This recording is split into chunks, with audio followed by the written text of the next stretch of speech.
Que bom podermos estar aqui para estudar a palavra do Senhor. Eu me alegro muito com esse momento e com essa responsabilidade que o Senhor me deu para este momento, de estar aqui compartilhando com você, querido, a palavra do Senhor.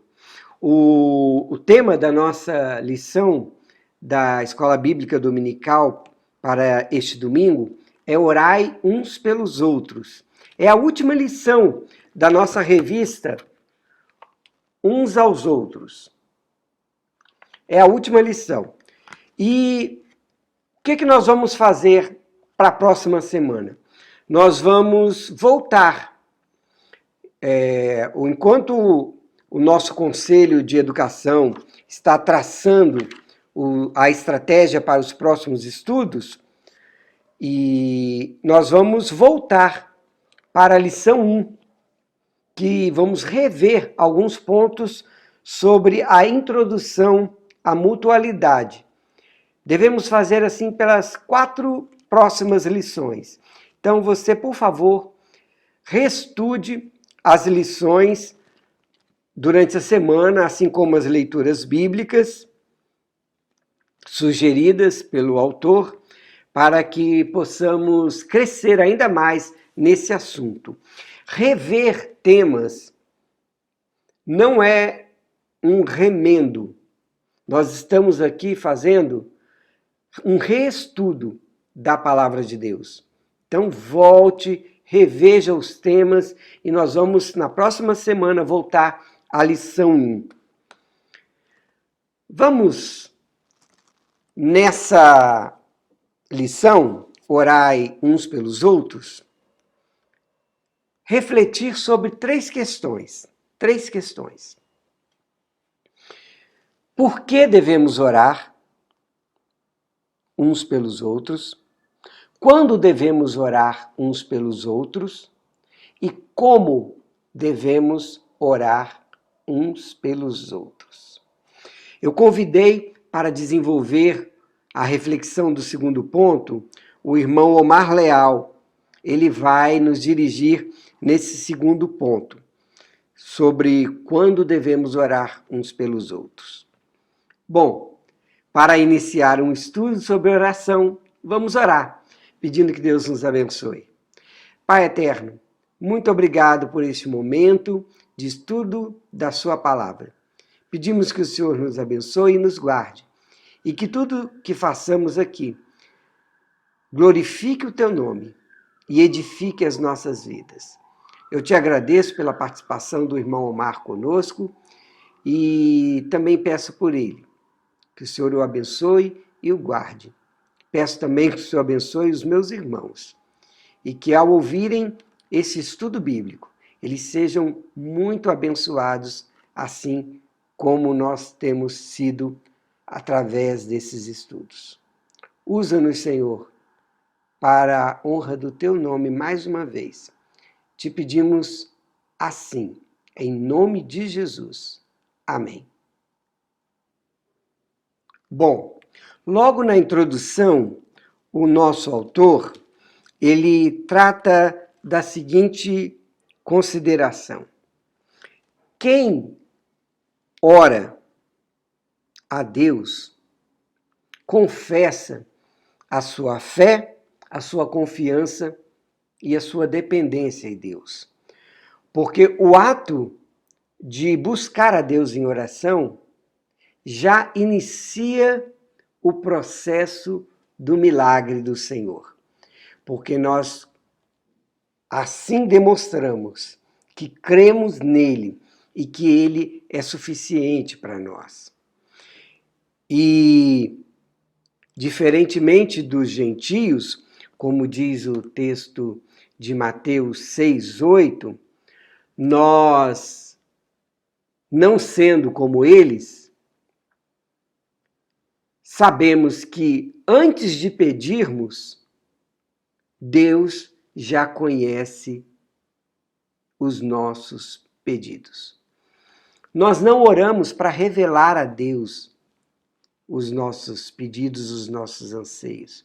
Isso é muito bom, Mas nós oramos porque confiamos que Deus nos ouve e está atento a tudo o que nós sofremos, o que nós vivemos. E a oração revela justamente isso. Nós buscamos um Deus que já sabe de todas as coisas, que nós o conhecemos, e fazemos isso para demonstrar que temos fé nele. Como alegra o coração do Senhor quando alguém, de forma contrita, obediente e confiante, se prostra diante dele. A oração é um ato de adoração. É primeiramente um ato de adoração, que nós sabemos que estamos orando a um Deus que sabe de todas as coisas, mas que está nos ouvindo ali naquele momento. Quem ora reconhece que Deus governa o céu e a terra. Ele descreve também as várias facetas, várias formas de oração, de confissão, de ações de graças, de súplicas, mas no momento, nesse instante, nesse propósito agora, nós vamos tratar da oração uns pelos outros, que é a oração que revela a comunhão da igreja. E ele baseia o nosso estudo na carta de Tiago, capítulo 5, versículo 16, que diz assim: portanto, confessem os seus pecados uns aos outros e façam oração uns pelos outros, para que vocês sejam curados. A oração de uma pessoa obediente a Deus tem muito poder. O pecado é uma enfermidade, é uma doença. E nós seremos curados ao confessarmos os nossos pecados através da oração. E também quando temos um ambiente tão forte de mutualidade e confiança na igreja, que nós podemos confessar aos nossos irmãos as nossas lutas, a nossa luta contra o pecado. Já vimos isso anteriormente, quando levamos as cargas uns dos outros. Então, esse ambiente de oração revela um ambiente de comunhão da igreja, onde um irmão percebe o outro, percebe a dificuldade do outro e se coloca à disposição. E também o outro ambiente, que os irmãos se sentem tão bem ao perceberem que tem tantos irmãos dispostos a ajudá-lo e não a julgá-lo, que confessa os seus pecados e as suas necessidades. É muito bom vivermos neste ambiente de oração. É tão sério que não orar pelos outros é pecado. E o profeta Samuel descreve assim, no seu primeiro livro, capítulo 12, 23. Quanto a mim, não deixarei de orar por vocês, pois do contrário estaria pecando contra o Senhor. Eu lhes ensinarei o caminho bom e direito. Essa era a função do profeta. Falar a palavra do Senhor, aquilo que o Senhor dizia. Antes de qualquer pronunciamento, em nome do Senhor, o profeta dizia: assim diz o Senhor. Este mesmo profeta entende a sua responsabilidade em orar uns pelos outros. E caso não fizesse isso, estaria pecando contra Deus. Vamos orar uns pelos outros e assim demonstraremos a nossa fé, a nossa confiança, a nossa dependência e a nossa obediência ao nosso Deus. Ao tratar do tema orai uns pelos outros, nos vem a primeira reflexão. Por que devemos orar uns pelos outros? E o nosso autor sugere 3 respostas a essa questão. A primeira delas é que fazemos isso por obediência à palavra de Deus. E o texto destacado é Filipenses 4:6, que nos diz: não se preocupem com nada, mas em todas as orações peçam a Deus o que vocês precisam e orem sempre com o coração agradecido. Os movimentos da oração. Nós devemos orar uns pelos outros, porque nós também devemos orar por nós. E fazendo isso, reconhecemos a soberania de Deus. Tiramos o foco da nossa preocupação e passamos o nosso foco para o Senhor. Esse é o primeiro movimento da oração em obediência a Deus. Quando deixamos de nos preocupar com os nossos problemas e as nossas dificuldades e passamos a colocar a nossa confiança em Deus em foco. O segundo movimento é que devemos fazer isso, as nossas orações, pedindo a Deus sempre com o coração agradecido. Orar uns pelos outros e orar por nós mesmos com a certeza e a confiança de que Deus ouve a nossa oração. E já dispomos o nosso coração a agradecê-lo por isso, porque Deus está disposto a nos ouvir. Esses 2 primeiros movimentos são fundamentais para a nossa vida de oração. Nós devemos orar, porque estaremos obedecendo a Deus, orar uns pelos outros, porque daí tiramos as nossas preocupações do foco e trazemos o foco a nossa confiança em Deus. E fazemos isso com o coração grato, porque já sabemos que Deus ouve as nossas orações e está atento a elas. Então, orar uns pelos outros é obediência à palavra de Deus. E fazemos isso com alegria e com confiança. A segunda colocação do nosso autor é que devemos orar uns pelos outros porque Jesus nos deu esse exemplo. E ele dá um exemplo, um dos mais belos da palavra de Deus, que é quando Jesus ora por Pedro. O livro de Lucas, o Evangelho de Lucas, capítulo 22, 31 e 32, traduzem esse sentimento, essa responsabilidade, esse amor do nosso Senhor Jesus por Pedro e por nós, da seguinte forma. Jesus diz: Simão, Simão, escute bem. Satanás já conseguiu licença para pôr vocês à prova. Ele vai peneirar vocês como o lavrador peneira o trigo, a fim de separá-los da palha. Mas eu tenho orado por você, Simão, para que não lhe falte fé. E quando você voltar para mim, anime seus irmãos. Que exemplo, né? O amor de Jesus é tão grande que ele já sabe que Pedro vai ser vítima de uma situação muito difícil. Pedro será tentado por Satanás, cairá nessa tentação,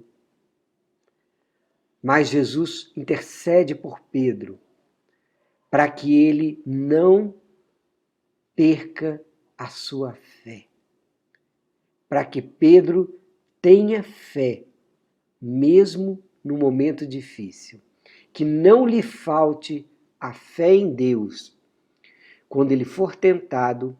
E mesmo assim, quando ele cair, ele precisa da fé em Deus para dar a volta por cima.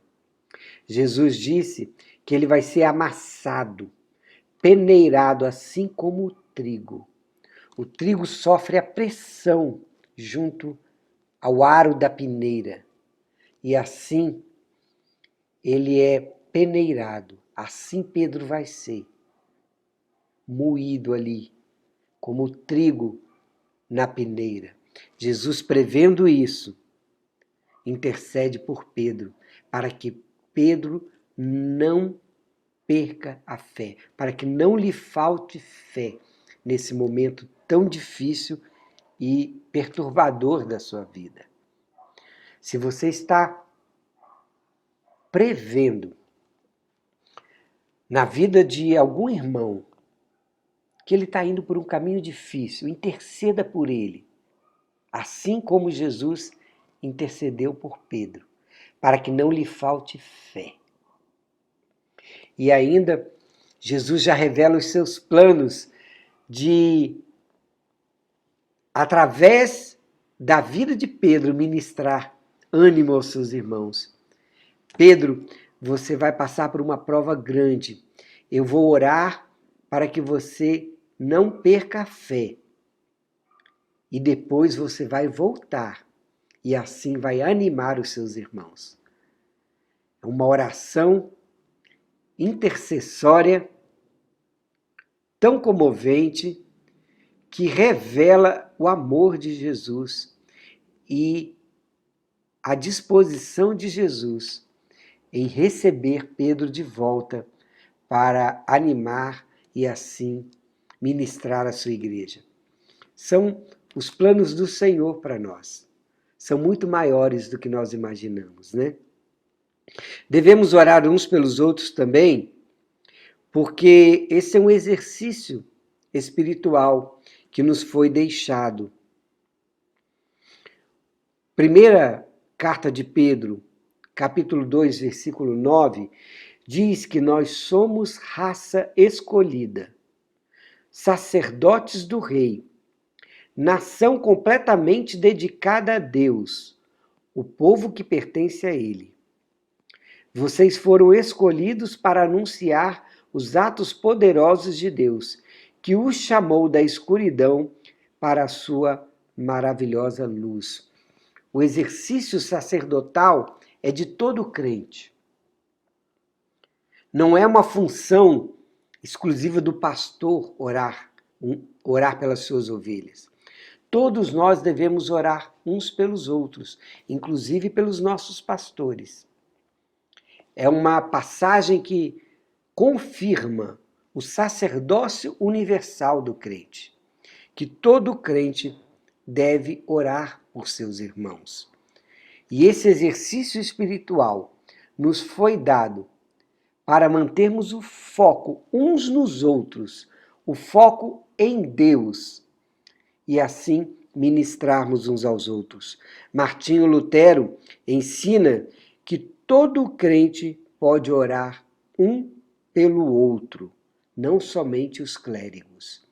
Todos nós devemos orar uns pelos outros e assim obedecermos a palavra de Deus, seguirmos o exemplo de Jesus e exercitarmos a oração no nosso meio.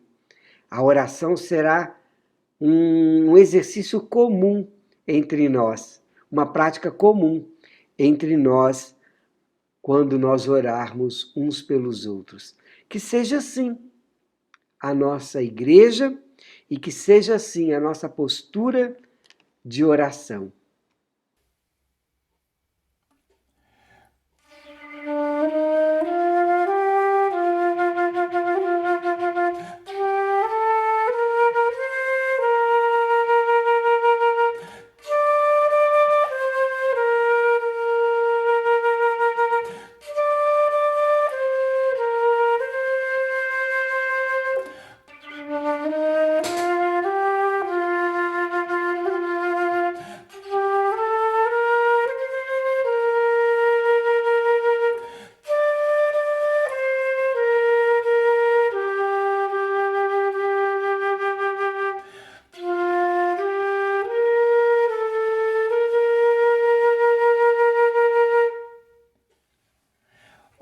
vai você?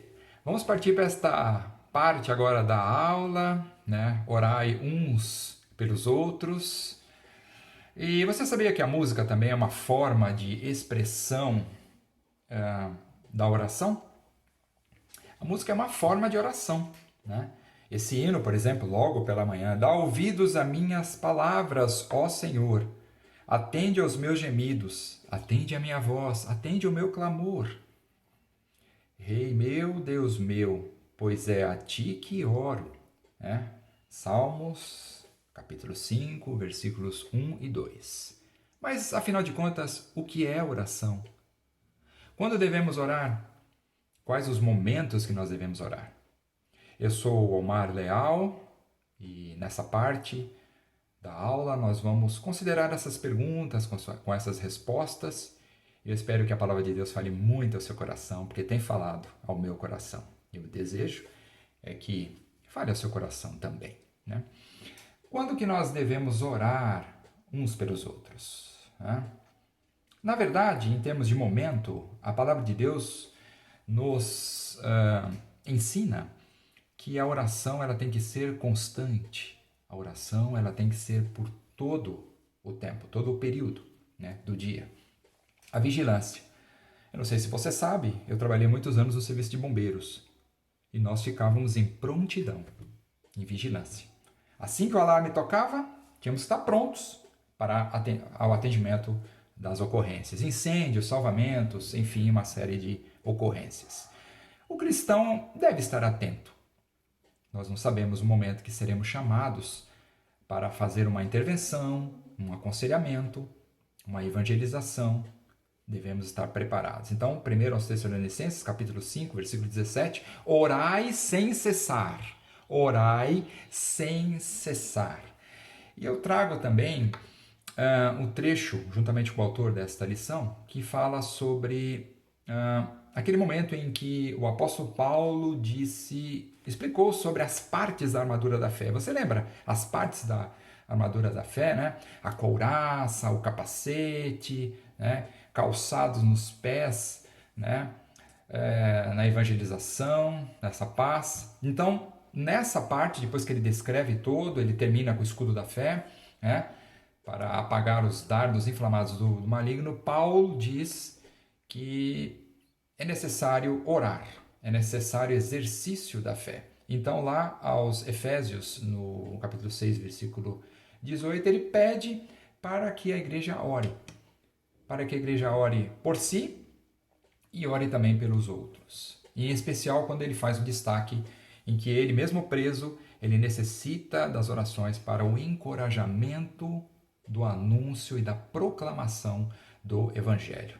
Então nós devemos orar em tempos de provação, de perseguição, tempos de evangelização, tempos de separação, tempo na tomada de uma decisão e tempo em que você sentir seu coração com gratidão. Né? Veja só, no tempo de provação, quando nós oramos uns pelos outros, nós estamos ajudando os nossos irmãos a levar as cargas, né? As cargas emocionais, né?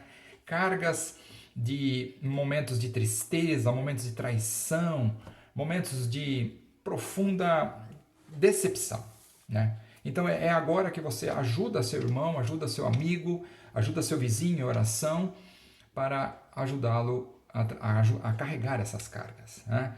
Samuel, o grande profeta, depois que ele despertou o povo, chamou o povo de Israel, dizendo que eles haviam pecado porque queriam escolher um rei para si, ele disse que longe dele deixaria de orar por Israel, porque isso é pecado. Ele considerava, e nós consideramos, deixar de orar uns pelos outros como pecado, né? Veja só o ensinamento de Samuel, 1 Samuel, capítulo 12, lá no versículo 23. Orar em tempos de perseguição. Quantos missionários foram libertos, porque a igreja orava? Quantos missionários, pastores, pregadores, ministros estavam sendo perseguidos no campo missionário, lá na capelania, lá nas atividades, e eles precisavam de oração, e a igreja orou, né?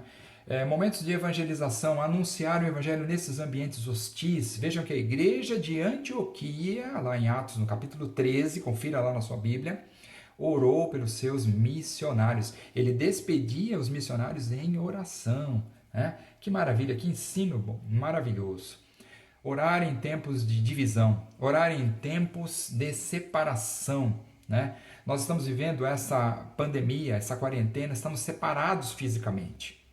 Talvez não possamos sentir aquela comunhão gostosa que temos quando estamos na presença dos nossos amigos e irmãos. Mas a oração, ela nos une, ela nos aproxima em espírito.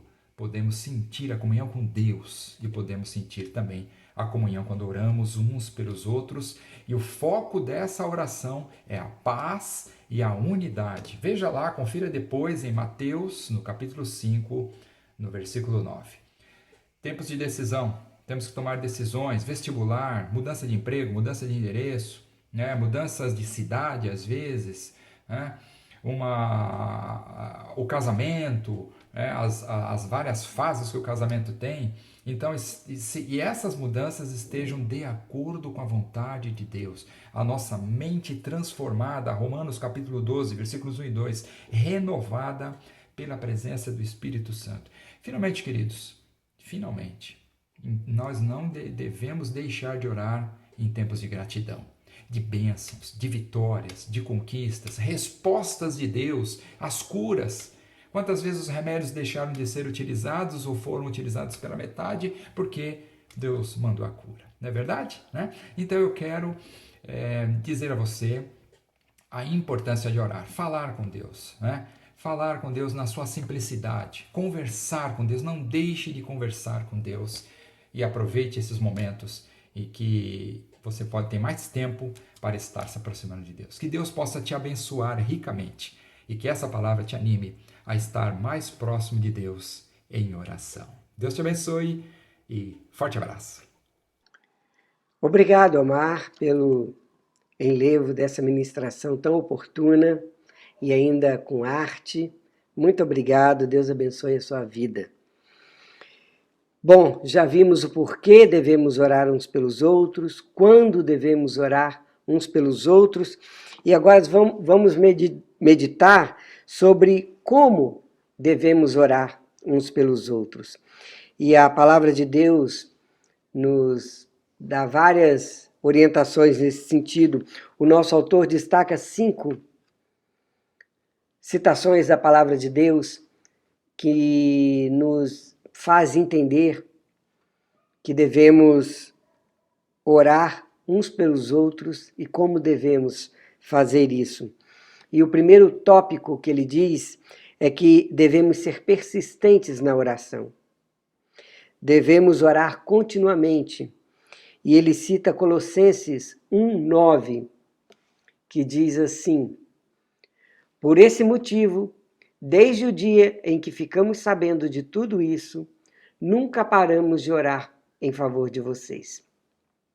Pedimos a Deus que encha vocês com o conhecimento da sua vontade e com toda a sabedoria e compreensão que o Espírito de Deus dá. Aqui, o apóstolo intercede pelas pessoas que têm a missão de amar e de liderar a congregação. Quando Paulo ficou sabendo disso, ele logo se comprometeu a orar por aqueles irmãos e insistentemente fazer isso. Nunca paramos de orar em favor de vocês. A insistência diante de Deus demonstra o amor que Paulo também tinha por aqueles irmãos. E assim devemos fazer. Não devemos parar. Deve ser um ato contínuo na nossa vida e na nossa vida de comunhão uns com os outros e com Deus, intercedermos uns pelos outros. Assim, mostraremos o nosso amor a Deus e o nosso amor uns pelos outros. O autor também fala que nós devemos orar com confiança. E ele cita Mateus 21:22. Se crerem, receberão tudo o que pedirem em oração. Nós que cremos em Deus, sabemos do seu poder, podemos pedir a Ele na certeza de que Ele nos garante de ouvir a nossa oração e de atender os nossos pedidos.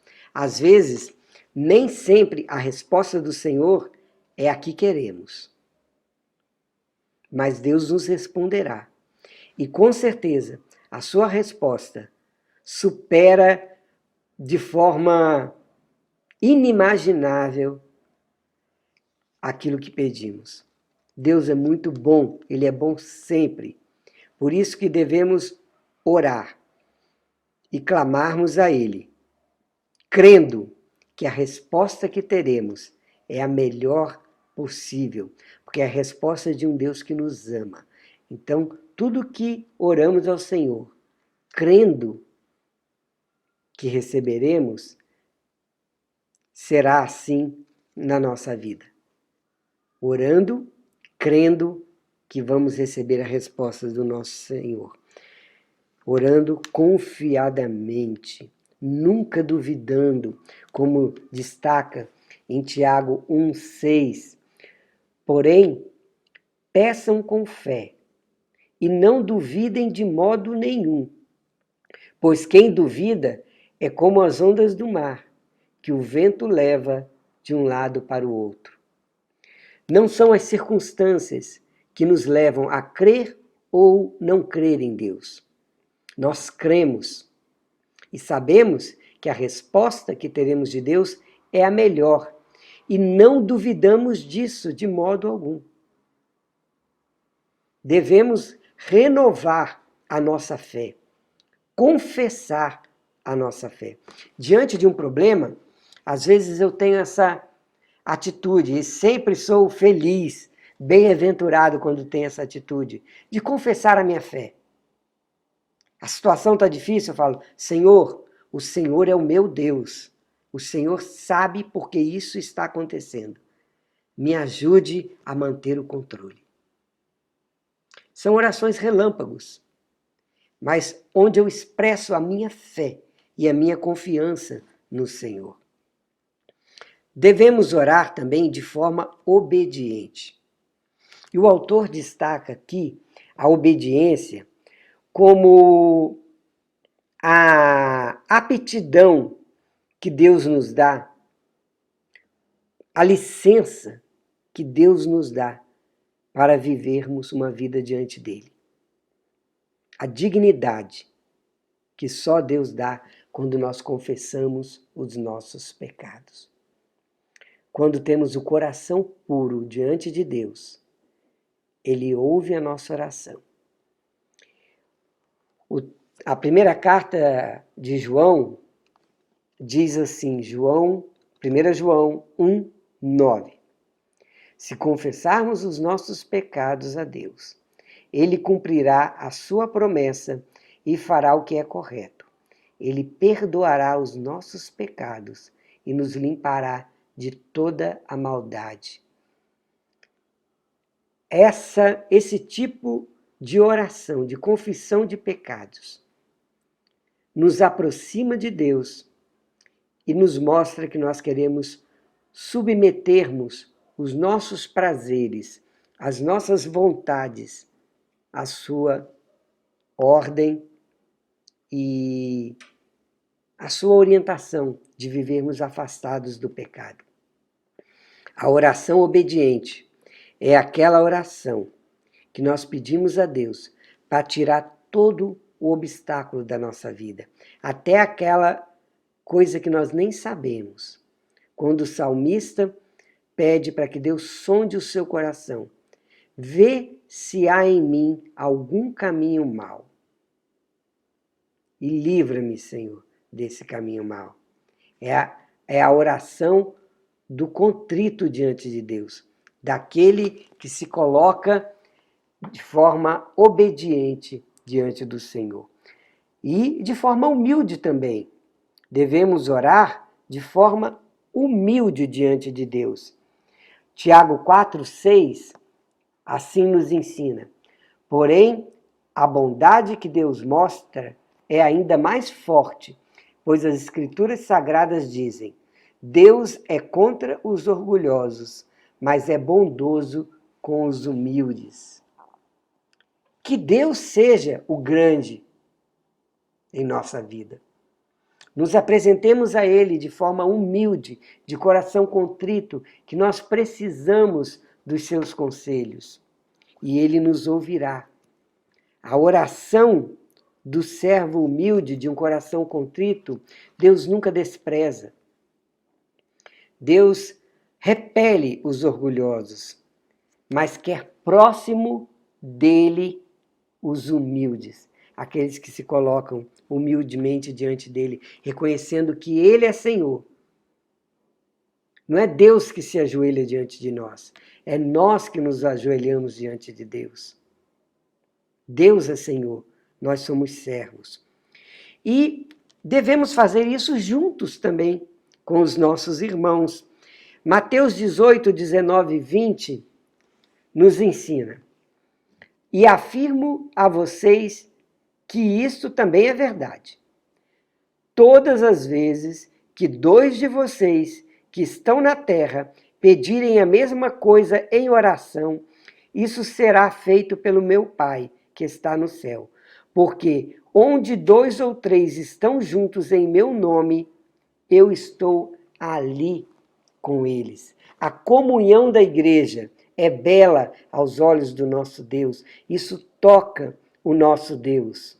Isso faz com que estejamos juntos e demonstremos amor uns pelos outros. Oremos uns pelos outros e uns com os outros.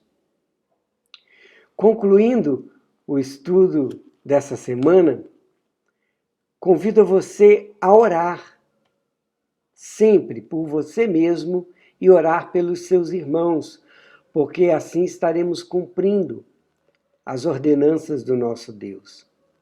O autor termina dizendo que dá trabalho, exige um esforço.